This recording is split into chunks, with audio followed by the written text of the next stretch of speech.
Olá, querido amigo, estimado irmão, estimada irmã. Estamos aqui para o estudo da lição Desenvolvendo uma Consciência Pura. Oremos em nossos corações para que Deus nos dê o seu entendimento para compreendermos a sua palavra. Hebreus 9:14. Quanto mais o sangue de Cristo, que pelo Espírito Eterno se ofereceu a si mesmo imaculado a Deus, purificará as vossas consciências das obras mortas, para servirdes ao Deus vivo. A Bíblia nos fala de vários tipos de consciência. Existe a consciência pura, existe a consciência tranquila, mas também existe a consciência má e existe a consciência boa. Existe a consciência cauterizada, existe a consciência corrompida pelo pecado, existe a consciência culpada. Mas também existe a boa consciência e a pura consciência. Como está sendo a nossa consciência diante de Deus? Precisamos então refletir. Precisamos, como filhos de Deus, ter uma boa consciência diante de Deus. E quando a nossa consciência é uma boa consciência? Quando a nossa consciência é pura?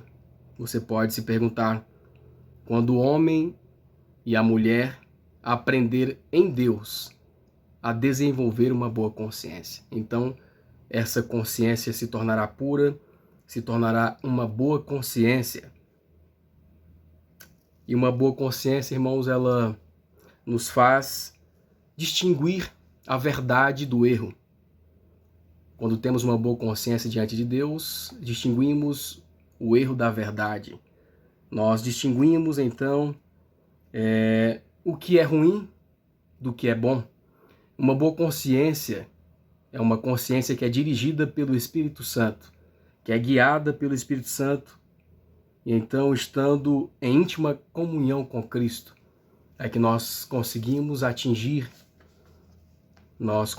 ter uma boa consciência diante de Deus. O campo de batalha entre o bem e o mal começa, primeiramente, na nossa consciência. Quem está dominando a nossa consciência? Deus ou o inimigo de Deus? Então nós precisamos entender, compreender e fazer uma aplicação para a nossa própria vida, a nossa própria consciência. Como anda a minha consciência diante de Deus?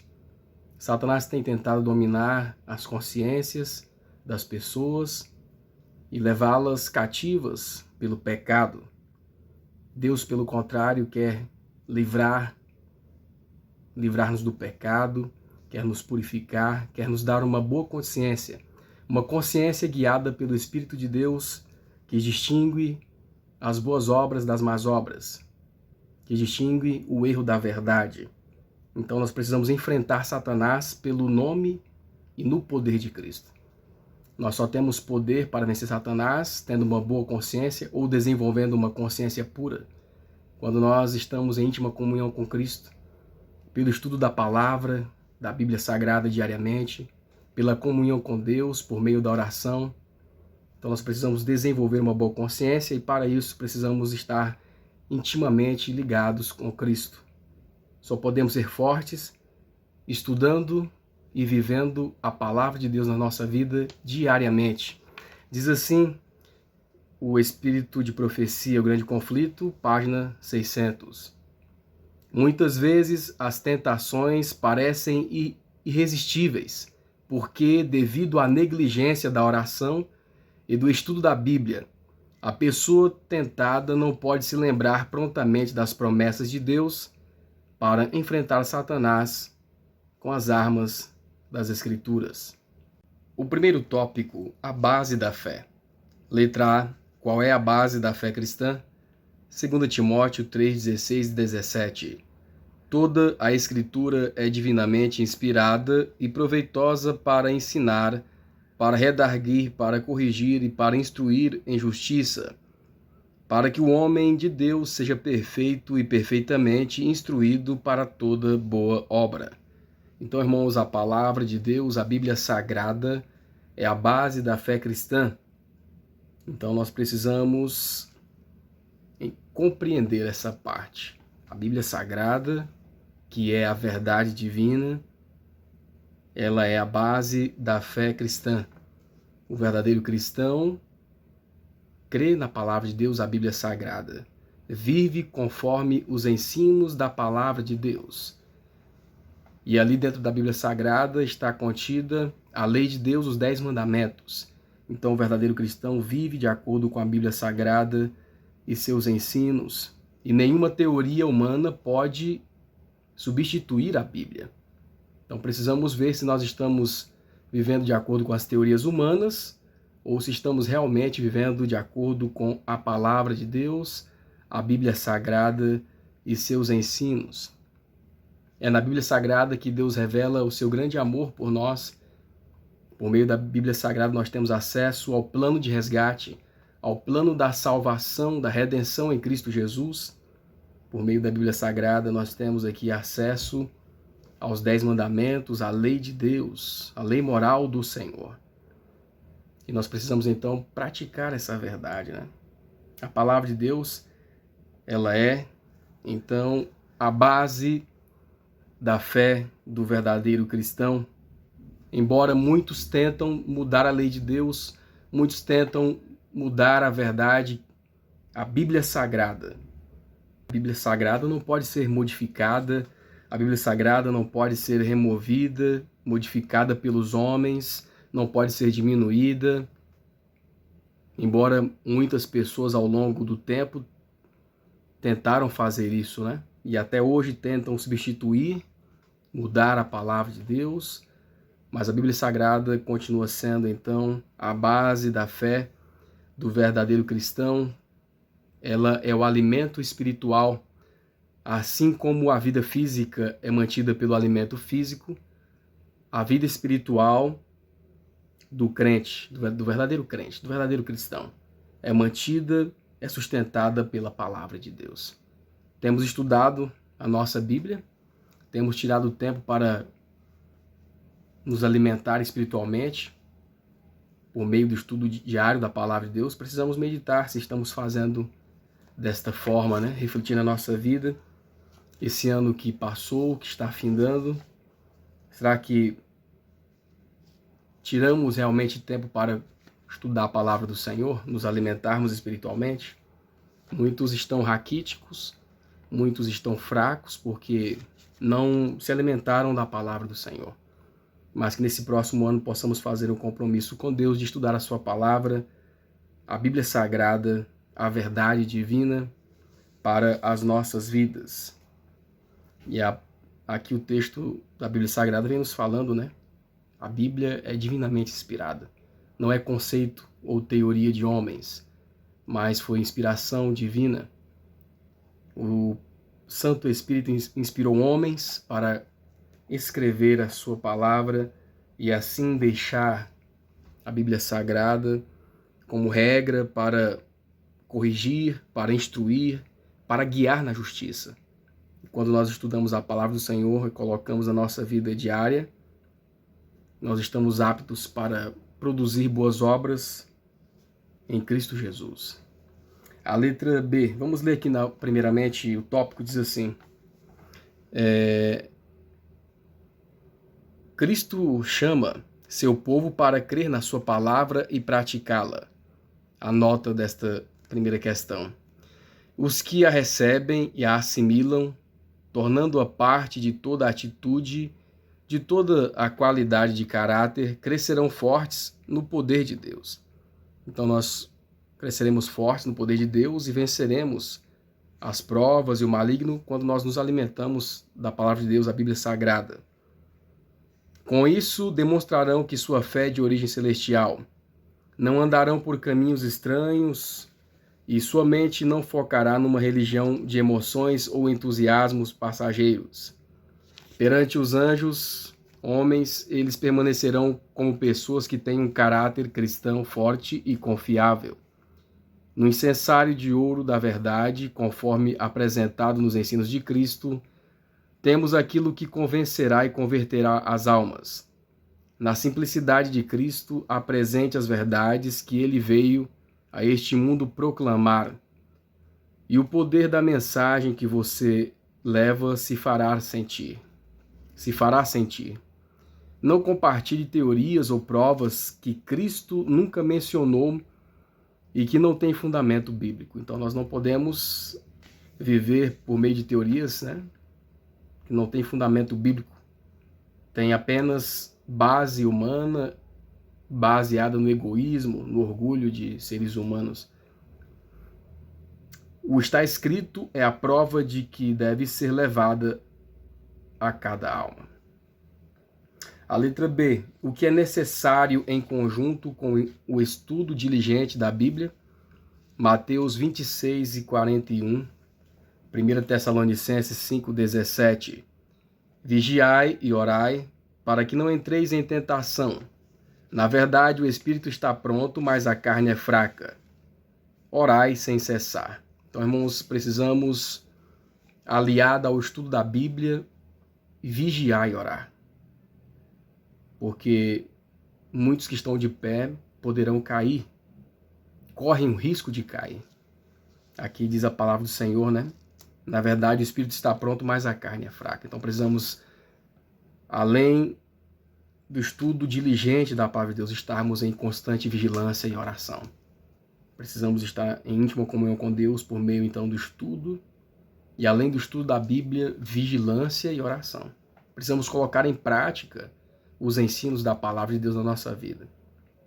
E estar em constante vigilância, oração, porque o inimigo de Deus está como leão, em derredor, bramando, rugindo, buscando a quem possa tragar. E mesmo aqueles que se acham os mais preparados podem ser presas de Satanás. Por quê? Porque estão evitando a palavra de Deus, não estão seguindo a regra aqui também da vigilância e da oração. Então precisamos aliar o estudo diligente da Bíblia diariamente com a vigilância e a oração. Irmãos, é uma luta diária, né? A luta contra o bem, do bem contra o mal. É uma luta diária e precisamos estar, então, munidos das armas que Deus nos dá constantemente para podermos vencer o maligno. Somente fazendo assim, seguindo essa norma que a Bíblia aqui nos está apresentando, é que nós podemos vencer. Estando em Cristo, estudando a sua palavra e aliando ao estudo da palavra, da Bíblia Sagrada, a vigilância e a oração. Quanto tempo nós temos tirado, irmãos, de qualidade com Deus? Quanto tempo nós temos tirado para orar durante o dia, durante a noite, na nossa intimidade? Se não estamos fazendo assim, precisamos refletir na nossa vida, porque precisamos orar mais, falar mais com Deus. Temos na Bíblia exemplos de muitos servos de Deus, de homens e mulheres que alcançaram grandes vitórias, porque tiveram grande intimidade com o Senhor por meio da oração, por meio da vigilância. E nós precisamos então seguir o seu exemplo. Precisamos tirar tempo de qualidade com Deus, que é a oração. Orai sem cessar, como diz o apóstolo Paulo. O apóstolo Paulo é um dos exemplos, né, de pessoa persistente na oração e alcançou então a vitória, e a vitória mais importante, que é a salvação em Cristo Jesus. O segundo tópico vem nos falando compromisso. Letra A. O que é essencial para alcançarmos uma experiência cristã genuína? Tiago 4, verso 7. Lucas 9, 23. Sujeitai-vos, pois, a Deus. E dizia a todos: se alguém quer vir após mim, negue-se a si mesmo e tome cada dia a sua cruz e siga-me. Então, irmãos, é preciso sujeição, é preciso obediência, é preciso submeter-se à vontade de Deus, à vontade divina, para alcançarmos uma experiência mais íntima com Deus, uma experiência genuína, uma experiência genuinamente cristã. É assim que devemos proceder com o nosso Deus. É essencial a obediência aos mandamentos da palavra do Senhor. Se sujeitar, submeter, significa obediência aos mandamentos de Deus, aos preceitos divinos. A obediência é a marca do verdadeiro cristão, do compromisso do verdadeiro cristão com Cristo. E nós precisamos então analisar nossa vida para ver se nós temos essa marca de submissão, que significa obediência à palavra de Deus, compromisso de fidelidade com Deus. Essa é a marca do cristão, é a obediência. Isso significa, irmãos, renunciar a si mesmo. Renunciar a si mesmo, às suas próprias vontades, às suas próprias paixões, o seu próprio eu, e deixar Jesus dominar a nossa vida. Cristo agora é o centro da nossa vida. Cristo agora é quem reina em nós. E Paulo dizia: vivo não mais eu, mas Cristo vive em mim. Porque Paulo passou por essa experiência de renúncia do próprio eu, de renúncia da sua própria vontade, e aprendeu a sujeitar-se a Deus. Ele aprendeu então a sujeitar o seu próprio eu e deixou que Cristo dominasse a sua vida ao ponto dele então poder viver na prática e dizer: vivo não mais eu, mas Cristo vive em mim. E quando nós somos fiéis, irmãos, a Cristo, Ele nos dá o poder. Cristo nos dá o poder para vencer o maligno, o poder para vencer a Satanás, o poder para vencermos a carne, o mundo e o diabo. Somente em Cristo Jesus nós podemos então vencer. A guerra contra si mesmo é a maior batalha já travada. A entrega do eu, renunciando tudo à vontade de Deus, exige luta. Mas a alma precisa se submeter ao Senhor antes que possa ser renovada em santidade. Devemos enfrentar batalhas diárias. Uma grande batalha está ocorrendo pela conquista de cada pessoa, da qual participam o príncipe das trevas e o príncipe da vida. Quem vai vencer essa batalha? É a quem nós dermos a chance, de dominar o nosso ser. Quando a alma se entregar a Cristo, um novo poder toma posse do coração, posse do novo coração. Então, quando a alma se entrega a Cristo, um novo poder toma conta e toma posse do novo coração. Opera-se uma mudança que o ser humano nunca pode realizar por si mesmo. Trata-se de uma obra sobrenatural que traz um elemento sobrenatural à natureza humana. Contudo, a não ser que nos rendamos ao controle de Cristo, seremos controlados pelo maligno. Se nós não somos controlados por Cristo, automaticamente seremos controlados pelo inimigo de Cristo. Sem dúvidas nenhuma, estamos sob o domínio de um ou de outro dos dois grandes poderes em luta pelo controle do mundo. Não é necessário que escolhamos abertamente o serviço do reino das trevas para cairmos sob o seu poder. Basta negligenciarmos fazer aliança com o reino da luz. Se não cooperarmos com os instrumentos celestes, Satanás tomará posse do coração e o tornará sua morada. A única defesa contra o mal é Cristo morando no coração pela fé em sua justiça. Então precisamos fazer um compromisso com Deus. E para fazermos esse compromisso com Deus é essencial a obediência, é essencial o esvaziamento do eu, o esvaziamento do eu, o esvaziamento do orgulho, do egoísmo, e deixar Cristo então atuar e dirigir a nossa vida. Estamos dispostos a fazer isso? A letra B, até que ponto esse compromisso deve ser mantido? Apocalipse 2, verso 10. Nada temas das coisas que hás de padecer. Eis que o diabo lançará alguns de vós na prisão, para que sejais tentados, e tereis uma tribulação de 10 dias. Ser fiel até a morte, e dar-te-ei a coroa da vida. Então, o verdadeiro cristão, ele não abre mão do seu compromisso, o seu compromisso de fidelidade a Deus, de fidelidade à palavra do Senhor. E, se possível, ele entrega a sua própria vida em favor da verdade, em favor desse compromisso de fidelidade à palavra de Deus. Muitos heróis da fé no passado passaram por essa experiência, se tornaram mártires, entregaram a sua vida em prol da verdade, mas não abriram mão de viver a verdade, de ensinar a verdade, não abriram mão do seu compromisso com Deus e entregaram suas vidas por amor à verdade. Estamos nós, hoje, nesses últimos dias, estamos nós dispostos a passar, se possível, for pela mesma prova, a ponto de entregar a própria vida. Disse um dos príncipes da dieta de Espira, na Alemanha, em 1529, enquanto pegava a caneta: se a honra do meu Senhor Jesus Cristo exigir, estou pronto. Estou pronto a renunciar a meus bens e a minha vida.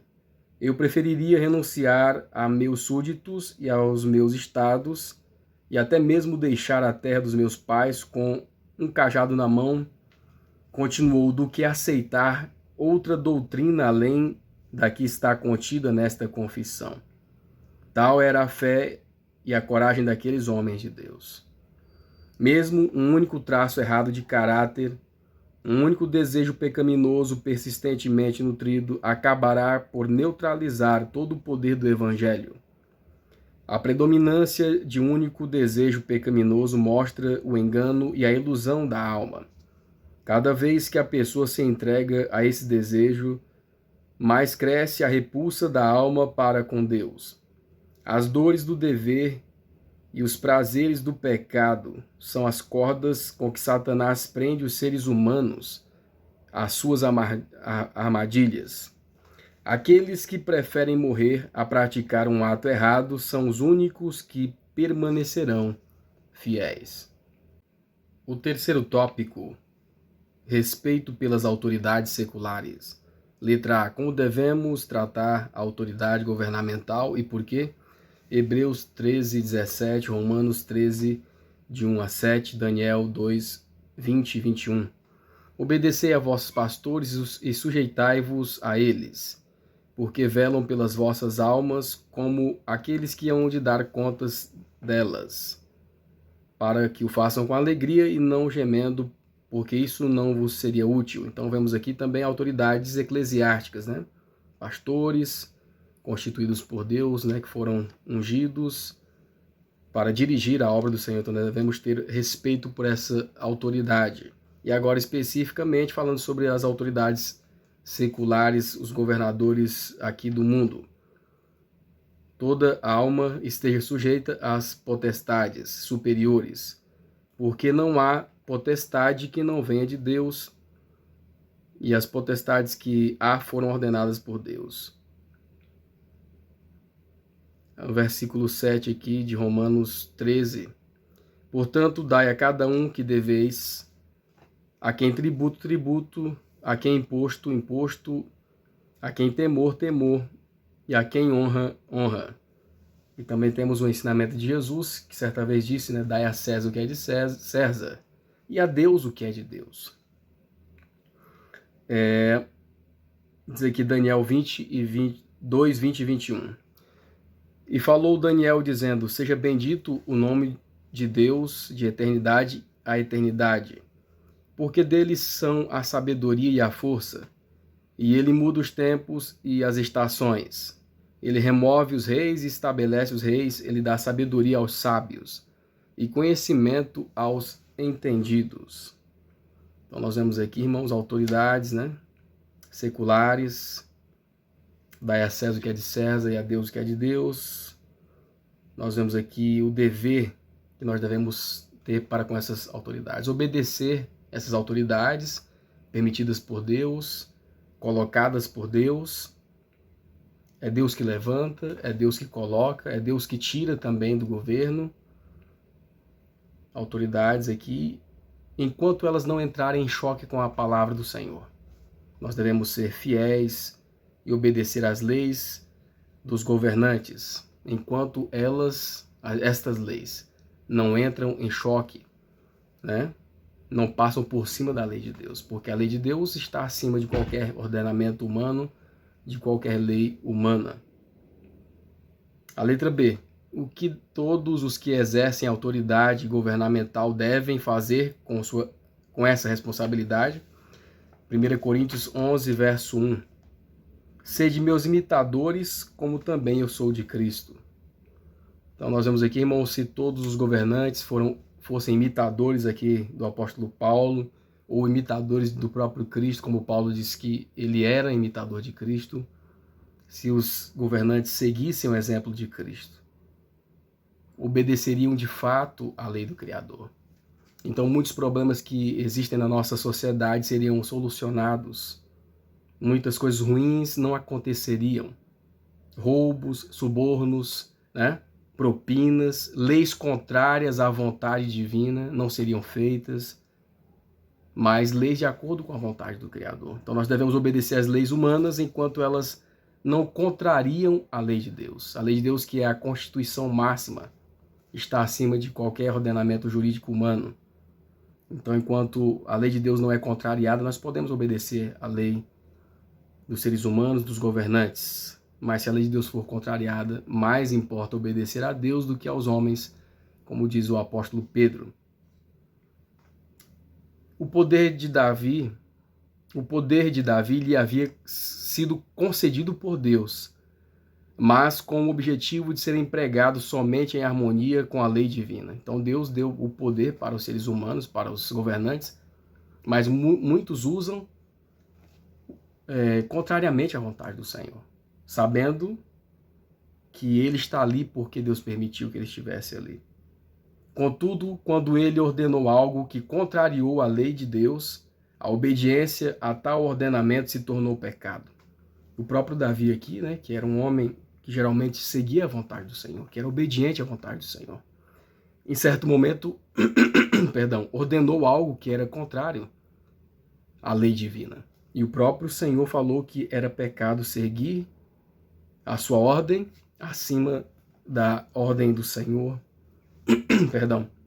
acima da lei divina. Então, diz assim: as potestades que há foram ordenadas por Deus, mas não devemos obedecê-las naquilo que contrariam a lei de Deus. O apóstolo Paulo, escrevendo aos Coríntios, estabelece o princípio que deve controlar nossa conduta. Ele diz: sede meus imitadores, como também eu sou de Cristo. Então, se as autoridades se submetessem à vontade do Senhor, seguissem o exemplo de Cristo, teríamos governos justos, leis de acordo com a palavra do Senhor, né? Seria bênção para a humanidade. Então devemos obedecer às autoridades governamentais naquilo, né, que elas fazem de correto, está de acordo com a palavra do Senhor. Mas se essa autoridade entra em desavença com a lei de Deus, mais importa obedecer à lei do Criador. A letra C. Essa autoridade chega a alcançar a consciência de uma pessoa, ou seja, o relacionamento dela para com Deus? Atos 5, 28 e 29, Atos 23 e 1, Atos 24, 16. Dizendo: não vos admoestamos nós expressamente, que não ensinasseis esse nome? E eis que encheste Jerusalém dessa vossa doutrina e quereis lançar sobre nós o sangue desse homem. Porém, respondendo Pedro e os apóstolos disseram: mais importa obedecer a Deus do que os homens. E pondo Paulo os olhos no conselho, disse: irmãos, até o dia de hoje tenho andado diante de Deus com toda a boa consciência. Atos 24 e 16. E por isso procuro sempre ter uma boa consciência, sem ofensa, tanto para com Deus como para com os homens. Então, irmãos, será que a autoridade humana, ela alcança a nossa relação com Deus? Não. Nenhuma autoridade humana, nenhum governo humano pode interferir no relacionamento pessoal de uma alma com Deus. Nós temos aqui o exemplo, no tempo de Cristo, né, que as autoridades humanas proibiram os discípulos de pregar em nome de Jesus, de ensinar a Bíblia conforme Jesus ensinava, a palavra de Deus sobre Cristo. Mas os apóstolos, então, desobedeceram aquela palavra que era contrária à vontade divina e continuaram firmes pregando a verdade, né? E muitos, por amor à obra do Senhor, por amor à verdade da palavra divina, entregaram a sua própria vida, né? Morreram em favor da verdade e foram grandes, né, mártires, testemunhas da verdade com a própria vida. Por quê? Porque nenhuma lei do Estado, nenhuma lei humana pode interferir no relacionamento entre Deus e uma pessoa, entre Deus e o ser humano. Então nós vemos aqui também, nesta nota, desta pergunta, o exemplo aqui também de Martinho Lutero. Martinho Lutero também enfrentou provas, né? Onde o Estado, onde uma certa religião também queria controlar a sua vida, queria controlar o seu relacionamento com Deus. E ele disse assim: a não ser que eu seja convencido pelas palavras da Bíblia ou por um raciocínio muito claro, a não ser que eu seja persuadido pelos versículos que citei e que eles se submetam minha consciência à palavra de Deus, não posso e não vou mudar minha posição, pois é arriscado para um cristão ir contra o que sua consciência diz. Aqui estou eu e não posso agir de modo diferente, por isso que Deus me ajude. Então, diante das autoridades ali, né, constituídas, tanto autoridades ali seculares como religiosas, da Igreja Católica, ele foi levado, então, a pedir a sua renúncia aos pensamentos conforme a palavra bíblica que ele estava ensinando. Mas Lutero falou que não poderia renunciar, né? A não ser que a palavra de Deus mostrasse, né, que o que ele estava pregando fosse o contrário. A não ser que eu seja convencido pelas palavras da Bíblia. A não ser que eu seja persuadido pelos versículos. E ele tinha submetido a sua consciência à palavra de Deus, né? Então, o Estado e nenhuma autoridade humana pode interferir no relacionamento da pessoa, no relacionamento pessoal entre Deus e o ser humano. Os governadores impunham, né? Queriam impor a sua vontade acima da vontade de Deus. Então, quando o governo faz assim, os servos de Deus devem obedecer a palavra do Senhor. Como o apóstolo Pedro falou, né? Mais importa obedecer a Deus do que aos homens. Precisamos, então, ver também a nossa situação, né? Se passarmos por essa prova, como nós iremos passar. Temos tido uma intimidade tão grande com Deus que seremos capazes de renunciar ao mundo e os prazeres do mundo e a forçação, muitas vezes, que vai acontecer no futuro das autoridades.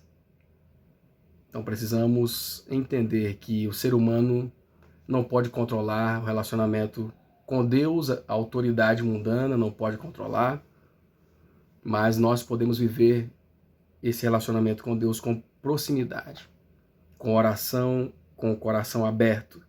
E devemos honrar o nosso compromisso com Deus quando formos chamados a testemunhar perante os tribunais, perante as autoridades sobre o nosso relacionamento com Deus. No meio da prova, né? Precisamos nos manter firmes, precisamos nos manter, então, fiéis à palavra do Senhor em meio à perseguição. O Estado não tem autoridade sobre a nossa consciência e não pode interferir no nosso relacionamento com Deus.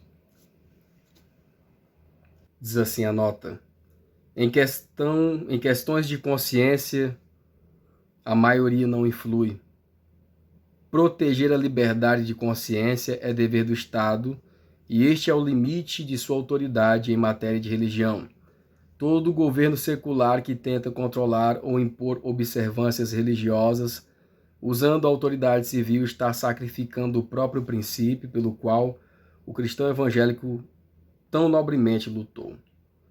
Em vez desses abusos, o protestantismo coloca o poder da consciência acima das autoridades governamentais e eleva a autoridade da palavra de Deus acima da igreja visível. O quarto tópico diz assim: a consciência. Letra A. Podemos confiar sempre em nossa consciência. Tito 1, verso 15, 2 Timóteo 4, de 1 a 2. Todas as coisas são puras para os puros, mas nada é puro para os contaminados e infiéis. Antes, o seu entendimento e consciência estão contaminados. Conjuro-te, pois, diante de Deus e do Senhor Jesus Cristo, que há de julgar os vivos e os mortos na sua vinda e no seu reino, que pregues a palavra, inste a tempo e fora de tempo, redarguas, repreendas, exortes, com toda a longanimidade e doutrina. Então, irmãos, não podemos confiar sempre na nossa consciência. A nossa consciência, ela é enganosa, mas devemos deixar que Deus guie a nossa consciência, que Ele purifique a nossa consciência, que Ele transforme a nossa consciência. A consciência do ser humano, ela é enganosa, nos faz, trocar os pés pelas mãos, muitas vezes. Quando agimos com a consciência, de acordo com a palavra de Deus, então nós estamos no caminho certo. Mas quando nós seguimos o nosso próprio instinto, o nosso próprio sentimento, se agimos muitas vezes por nossa própria consciência, por nossa própria vontade, sem o apoio da palavra de Deus, nós podemos então estar caindo nas ciladas de Satanás, E começamos então a relativizar as verdades bíblicas, começamos então a relativizar a Bíblia Sagrada e seus ensinos. Muitas pessoas têm caído nessas ciladas hoje em dia porque Satanás tem colocado em sua mente, mas não tem problema tal situação, isso aí é pouca coisa, É só um pontinho ali, isso aí não faz tanta diferença, Então, aos poucos, começamos a relativizar as verdades bíblicas, Verdades fundamentais para a nossa salvação e deixamos de praticar. Então, nós não podemos confiar totalmente sempre na nossa consciência, Porque muitas vezes nós queremos acalentar o nosso próprio pecado pela nossa consciência, conforme os nossos desejos, e acabamos indo contra a palavra de Deus, frontalmente contra os ensinos de Jesus, e fazendo assim estamos vivendo em erro, Alguém diz, minha consciência não me condena por não guardar os mandamentos de Deus. No entanto, na palavra de Deus lemos que há boas e más consciências. E o fato de que a sua não condena por não guardar a lei de Deus não prova que você já não esteja condenado aos olhos do Senhor. Meu irmão, sua alma deve ser despertada e sua fé ampliada. Você tem desculpado sua desobediência por tanto tempo, com uma alegação ou outra de que sua consciência se acalmou e parou de condenar os próprios erros. Então, nós não podemos confiar na nossa própria consciência, porque temos esse perigo de acalmar e acalentar nosso próprio erro, o nosso próprio desejo, e acabamos indo contra o que está escrito na palavra de Deus. Essa é a tendência do ser humano, dar ouvidos a Satanás, porque Satanás também fala na nossa consciência. Há uma luta intensa ali entre o bem e o mal. E a tendência do ser humano é sempre ouvir a voz do inimigo de Deus, por isso que não é sábio, não é prudente confiar somente na nossa própria consciência. Mas devemos confiar na palavra de Deus para guiar a nossa consciência. Letra B. O que Deus miraculosamente introduziu para ajudar nossa consciência? Gênesis 3,15, 1 João 1, verso 9. E porei inimizade entre ti e a mulher, entre a tua semente e a sua semente, e esta te ferirá a cabeça e tu lhe ferirás o calcanhar. Ali estava a luz verdadeira que ilumina o mundo, o homem que vem ao mundo. Ali estava a luz verdadeira que ilumina a todo homem que vem ao mundo. Então Deus, irmãos, ele providenciou, providenciou na história a vinda do Messias para, então, trazer o plano de resgate na prática. A serpente perseguiria a igreja, mas Cristo profetizado viria então para resgatar a humanidade. Viria então para guiar o ser humano. Cristo veio para este mundo para nos guiar em toda a verdade. Cristo veio a este mundo para ser a nossa referência. E a sua palavra, a Bíblia Sagrada, é a nossa referência. O nosso guia, A sua palavra, então, é a nossa âncora. Por isso nós devemos seguir a Cristo, porque Deus miraculosamente interveio na história, né? Interveio na história e salvou o homem da sua própria ganância, salvou o homem do seu próprio desejo, porque o desejo do homem era seguir as coisas fáceis, né? O homem fatalmente seguiria Satanás. Mas Cristo então entrou na história para mudar o ser humano, para guiar a consciência do ser humano. E deixou a Bíblia Sagrada para que sejamos guiados por ela, sejamos guiados e orientados por sua palavra. Então devemos confiar em Cristo e na sua palavra, a Bíblia Sagrada. Assim a nossa consciência estará segura e tomaremos então boas decisões fundamentados no assim diz o Senhor, fundamentados no está escrito na Bíblia, a palavra do Senhor, não apenas em sentimentos, não apenas no eu acho, né? Ou assim está melhor para mim. Mas conforme a palavra do Senhor, tomarei a decisão, porque a palavra do Senhor nos aponta o caminho e assim uma boa consciência toma a sua decisão fundamentada na palavra de Deus. Vemos aqui um grande perigo aqui na nota, né? Quando Adão e Eva foram colocados no jardim do Éden, eram inocentes e sem pecado e estavam em perfeita harmonia com Deus. A inimizade não existia naturalmente no coração deles. Todavia, após terem transgredido, sua natureza não era mais a perfeita. Então perderam, né, a natureza perfeita quando pecaram. Tornaram-se maus, pois haviam se colocado do lado do inimigo caído, fazendo exatamente o que Deus lhes havia ordenado que não fizessem. Se não houvesse interferência da parte de Deus, o ser humano teria formado uma firme aliança com Satanás contra o céu. Então nós vemos aqui, irmãos, um grande perigo, né? Vemos aqui um grande perigo de confiarmos na nossa própria consciência. Podemos estar nos aliando ao inimigo de Deus, ao invés de seguirmos a palavra do Senhor. Então devemos confiar a direção da nossa vida, da nossa consciência a Cristo, a sua palavra, no firme assim diz o Senhor e também no assim está escrito, e então teremos segurança que a nossa consciência está sendo guiada por Deus. Quinto tópico vem nos falando a consciência a ser educada. Letra A. É possível ter uma boa consciência? 1 Timóteo 1, 18 e 19, 1 Timóteo 3, verso 9. E este mandamento te dou, meu filho Timóteo, que segundo as profecias que houve acerca de ti, milites por elas boa milícia, conservando a fé e a boa consciência, a qual alguns, rejeitando, fizeram um naufrágio na fé, guardando o mistério da fé numa consciência pura. É possível ter uma boa consciência? Sim, irmãos, é possível ter uma boa consciência quando ela for guiada pelo Espírito Santo na nossa vida.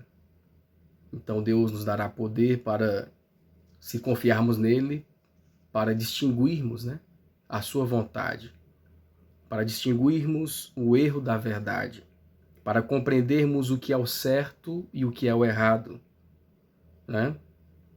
Tudo isso fundamentado na sua palavra, a Bíblia Sagrada. Então, pela graça de Deus, nós podemos ter uma boa consciência. Pela graça de Deus, em Cristo Jesus, nós podemos ter o discernimento da verdade.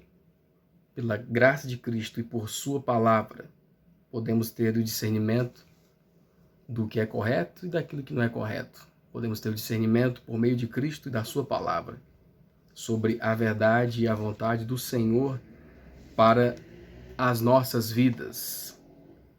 Diz assim,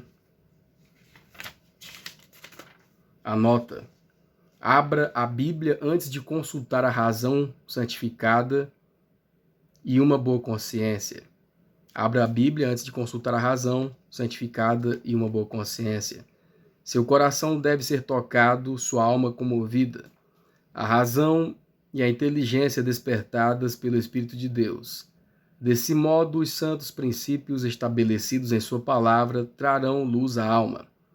Declaro a vocês, meus irmãos, que nossa verdadeira fonte de sabedoria, virtude e poder está na cruz do Calvário. Cristo é o autor e o consumador da nossa fé.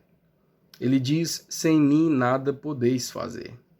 Jesus é a única garantia segura para o sucesso intelectual e o desenvolvimento.